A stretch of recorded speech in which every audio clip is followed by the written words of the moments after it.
గోధుమ పిండితో మంచి హెల్తీ, టేస్టీ వీట్ కట్లీ చూద్దాము. దీన్ని గుజరాతీ రెసిపీ అండి. దీన్ని సుకిడి అంటారు.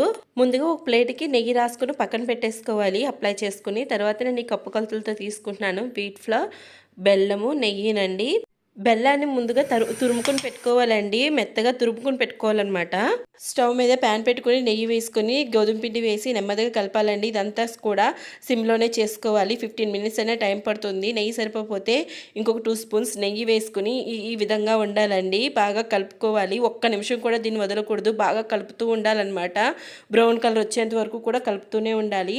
బ్రౌన్ కలర్ వచ్చిన తర్వాత స్టవ్ ఆఫ్ చేసేసి బెల్లం వేసి ఇంకొక 2 మినిట్స్ దాన్ని బాగా కలపాలి. స్టవ్ ఆఫ్ చేసిన తర్వాత మాత్రమే బెల్లం వేయాలండి. బాగా మిక్స్ చేసుకున్న తర్వాత నెయ్యి రాసి పెట్టుకున్న ప్లేట్లోకి ఈ విధంగా ట్రాన్స్ఫర్ చేసుకొని గట్టిగా అంచుతో ప్లేట్ అంతా స్ప్రెడ్ చేసేసుకొని వేడిగా ఉన్నప్పుడే ముక్కలుగా కట్ చేసేసుకోవాలండి. చల్లారిన తర్వాత ఈ విధంగా ఉంటాయి. వీటన్నిటిని బాక్స్లో తీసుకుని 15 రోజుల వరకు స్టోర్ చేసుకోవచ్చు. Thank you for watching.